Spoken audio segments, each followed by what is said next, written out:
इंसान को उसके कर्मों का फल दुनिया में ही मिल जाता है। ये मैं नहीं कह रहा, बल्कि दुनिया के तमाम धर्मों के लोग ये बात कहते हैं कि इंसान को उसके कर्मों का फल दुनिया में ही मिलता है। इंसान कोई अच्छे काम करता है तो उसको अच्छा फल मिलता है दुनिया के अंदर ही रहकर, और अगर कोई गलत काम करता है तब भी उसको अपने गलत कामों का फल दुनिया में ही भुगतना पड़ता है। ये ज्ञान भरी बातें मैं आप लोगों से क्यों कर रहा हूँ? इस वीडियो में एक खबर आप लोगों को दिखाऊंगा, उसको देखकर आप लोग समझ जाएंगे। मेरा नाम है फराज मलिक। देश दुनिया की कुछ ताज़ा तरीन खबरें लेकर एक बार फिर से आपके सामने हाजिर हूँ। सबसे पहले मैं शुरुआत करूँगा अमेरिका के पूर्व राष्ट्रपति जो बाइडेन से। उसके बाद अपने देश की भी कुछ खबरें हैं वो भी बताऊँगा। जो बाइडेन तो आप लोगों को अच्छे से याद होंगे। फ़िलिस्तीन और इजराइल की जो जंग चल रही है, उस जंग के दौरान किस तरीके का योगदान रहा है जो बाइडेन का, आप लोगों ने देखा होगा। लगातार इजराइल ने गाज़ा के ऊपर बमबारी की, बच्चों को मारा, महिलाओं को मारा। जो बाइडेन हमेशा साथ देते रहे।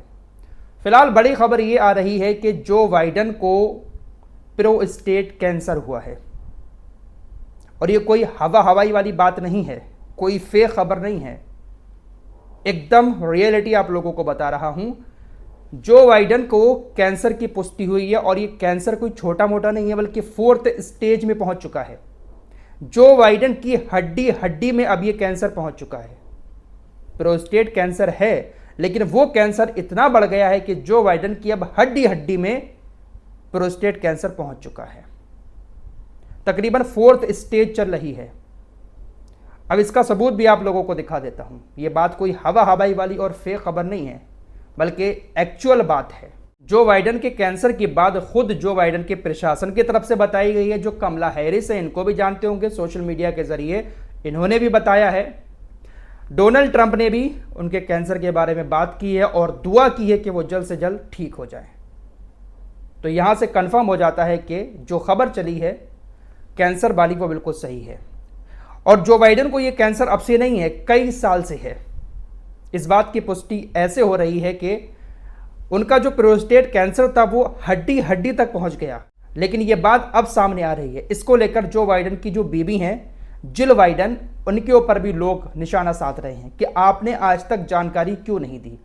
जिल बाइडेन एक डॉक्टर हैं, लेकिन फिर भी उनको या तो मालूम नहीं पड़ पाया कि जो बाइडेन को कैंसर है, या फिर मालूम होते हुए भी उन्होंने दुनिया को नहीं बताया कि जो बाइडेन कैंसर से जूझ रहे हैं। फिलहाल ट्रंप प्रशासन के एक बंदे ने कहा कि हो सकता है कि जो बाइडेन सिर्फ 2 महीने तक ही जिंदा रह पाएं। बहुत सारी खबरें चल रही हैं, लेकिन सच यही है कि जो बाइडेन को एक खतरनाक कैंसर हुआ है। हड्डी उनकी कैंसर से अब भर चुकी है। ये बात सामने आई है। दोस्तों, ये दुनिया है ही ऐसी चीज। इंसान कुर्सी पर होता है तो अपने आप को सबसे ज्यादा ताकतवर समझता है। इंसान को लगता है कि हमें इस दुनिया में ही रहना है, जो चाहो कर लो। लेकिन हकीकत यही है कि इस दुनिया से हर इंसान को जाना है, चाहे कोई गरीब हो, चाहे अमीर हो, चाहे बादशाह हो, चाहे कितना भी बड़ा तानाशाह हो। अच्छे काम किए हो, गलत काम किए हो, जाना सबको है। और जो कहावत मैंने शुरू में कही थी, वो कहावत भी हर जगह सेट होती है। आपने अपनी आंखों के सामने ही ऐसे बहुत सारे लोग देखे होंगे जिन्होंने अच्छे काम किए, उनको दुनिया आज भी याद करती है, और जो गलत काम करके गए उनका नाम भी नहीं लिया जाता है। फिलहाल आगे बढ़ते हैं। इजराइल गाजा के ऊपर इस वक्त खतरनाक हमले कर रहा है, और इजराइल पूरे गाजा को कब्जाना चाहता है। लगातार ये खबरें मैं आपको रोजाना बता रहा हूं। रात भी हमले हुए हैं बहुत सारे, उसमें भी मौतें हुई हैं।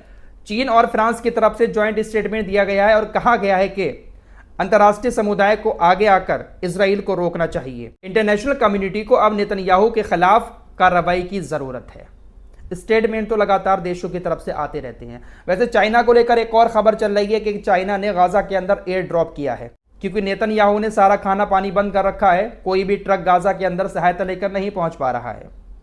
तो ऐसे में अब एयर ड्रॉप का सहारा है जो चाइना ने किया है। लेकिन दोस्तों, यह खबर पूरी तरीके से झूठ है।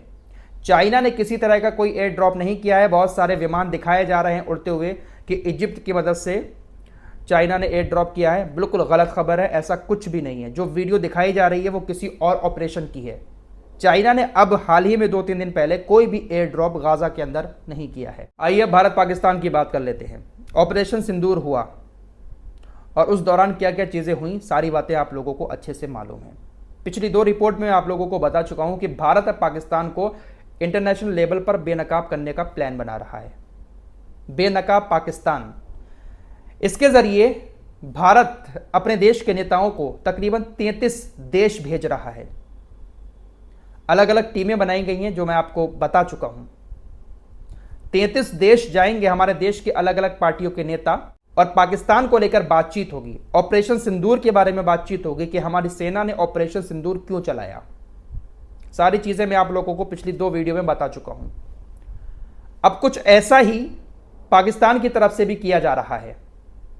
पाकिस्तान भी भारत की राह पर चलते हुए अपने डेलीगेशन को दुनिया भर के कई सारे देशों में भेजने का प्लान बना रहा है और पाकिस्तान भारत को लेकर अपनी सफाई और देशों के सामने रखेगा। जिस तरीके से भारत अपना पक्ष रखने जा रहा है तमाम देशों के पास, उसी तरीके से पाकिस्तान भी अपना पक्ष रखने तमाम देशों के पास जाने का प्लान बना रहा है। यह जानकारी पाकिस्तान के बिलावल भुट्टो की तरफ से ट्विटर एक्स पर पोस्ट करते हुए दी गई। कहा गया कि प्रधानमंत्री शहबाज शरीफ ने आज मुझसे कांटेक्ट किया और मुझसे आग्रह किया है कि मैं एक प्रतिनिधि मंडल का नेतृत्व करूं और अंतर्राष्ट्रीय मंच पर पाकिस्तान का पक्ष रखूं।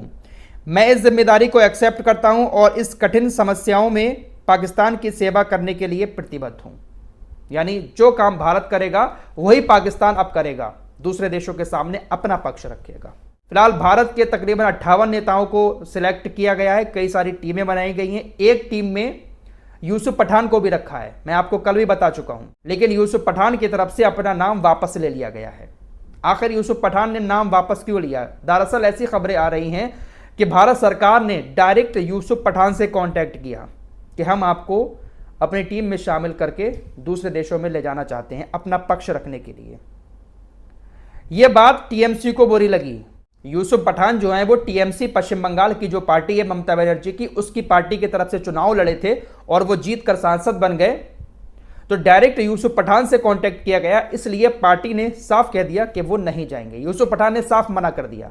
पार्टी का कहना है कि पहले हमसे कांटेक्ट किया जाता, हमें पहले इस बारे में जानकारी देते, फिर हम डिसाइड करते कि आपके साथ हम किस नेता को भेजेंगे, टीएमसी का कौन सा नेता आपकी टीम में शामिल होकर जाएगा। आपने डायरेक्ट यूसुफ पठान से कांटेक्ट किया। यूसुफ पठान ने अपना नाम वापस ले लिया है। फिलहाल असाउद्दीन ओवैसी टीम में शामिल हैं और वो भारत का पक्ष रखने दूसरे देशों में जाएंगे। असाउद्दीन ओवैसी इस दौरान कई सारे इंटरव्यूज भी दे रहे हैं। जिस तरीके के बयान हाल ही में ऑपरेशन सिंदूर और पहलगाम हमले के बाद असाउद्दीन ओवैसी के आए हैं, उनको बी टीम भी बताया जा रहा है बीजेपी का। पाकिस्तान में भी असाउद्दीन ओवैसी की काफ़ी चर्चा हो रही है कि देखिए असाउद्दीन ओवैसी मोदी और अमित शाह से डरकर इस तरीके के बयान दे रहे हैं, पाकिस्तान के खिलाफ बात कर रहे हैं, देशभक्ति दिखा रहे हैं। इसको लेकर भी असाउद्दीन ओवैसी ने एक इंटरव्यू के दौरान कहा कि देखिए आजकल हमारी चर्चा पाकिस्तान में भी हो रही है, उसने मुझे दूल्हा बना दिया है। यानी पाकिस्तान ने असाउद्दीन ओवैसी को दूल्हा बना दिया है। पाकिस्तान के खिलाफ हम लोग मोदी और अमित शाह की वजह से नहीं खड़े हैं बल्कि भारत की वजह से खड़े हैं। ये बहुत बड़ी बात कही है असाउद्दीन ओवैसी ने कि हम पाकिस्तान आपके खिलाफ अगर बोल रहे हैं तो वो अमित शाह या प्रधानमंत्री नरेंद्र मोदी की वजह से नहीं बोल रहे हैं बल्कि हम भारत की वजह से आपके खिलाफ बात कर रहे हैं। और ये बात बिल्कुल सही है।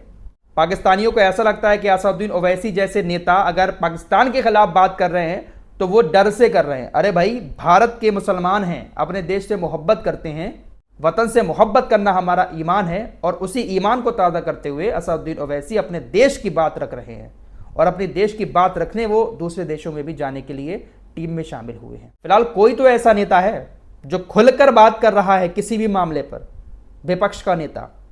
असाउद्दीन ओवैसी अपने कौम की भी बात रखते हैं और अपने देश को भी साथ लेकर चलते हैं। देश के खिलाफ भी वो एक शब्द नहीं सुनते हैं। वैसे वो यूट्यूबर भी आप लोगों को याद होंगी, अभी 2-3 दिन से काफ़ी ज़्यादा उनकी चर्चा हो रही है। हरियाणा की व्लॉगर ज्योति मल्होत्रा, ये बात आप लोग शायद अब तक सुन चुके होंगे। इनके ऊपर पाकिस्तान के लिए जासूसी करने का आरोप है। जिन लोगों को बात नहीं मालूम है बता देता हूँ, हरियाणा की ये व्लॉगर है। तकरीबन 3.5-4 लाख इनके यूट्यूब पर सब्सक्राइबर है, 1 लाख सवा लाख इंस्टाग्राम पर भी फॉलोवर हैं। दुनिया के कई सारे देश ये जा चुकी हैं, लेकिन पाकिस्तान ये 3 बार गई हैं ऑफिशियली, जो इनके व्लॉग चैनल पर देखा गया है। इसके अलावा हो सकता है कि और बार भी गई हों। फिलहाल इनके ऊपर आरोप है कि ये जो पाकिस्तान की ISI है उसके लिए जासूसी करती है, पाकिस्तान की हाई कमान के किसी दानिश के कांटेक्ट में भी रही हैं। बहुत सारी चीज़ें इनको लेकर चल रही हैं। फिलहाल इनको इस वक्त अरेस्ट कर लिया गया है। जासूसी के आरोप दिन ब दिन बढ़ते जा रहे हैं। पाकिस्तान में जाकर पाकिस्तान के कल्चर की तारीफ़ की है इन्होंने, पाकिस्तान की तारीफ़ की है और बड़े बड़े नेताओं से भी इन्होंने मुलाकात की है, बड़ी पार्टियों में भी ये शामिल हुई हैं पाकिस्तान के। जब इनकी इस तरह की वीडियोस सामने आई तभी शक के दायरे में ये आई और फिर जांच शुरू हुई है, तो बहुत कुछ चीज़ें सामने निकल के आ रही हैं। फिलहाल जासूसी करने का आरोप पूरा इनके ऊपर अब लगा है। काफ़ी ज़्यादा पूछताछ ज्योति मल्होत्रा से की जा रही है, बहुत सारी चीज़ें चल रही हैं। फिलहाल जल्द इस पर एक और सुनवाई होने वाली है, देखते हैं कि क्या कांड निकलता है इनका। फिलहाल इस रिपोर्ट में इतना ही, कुछ और ख़बरों के साथ फिर हाजिर होऊंगा। तब तक के लिए अपना ख्याल रखिएगा। अल्लाह हाफिज़।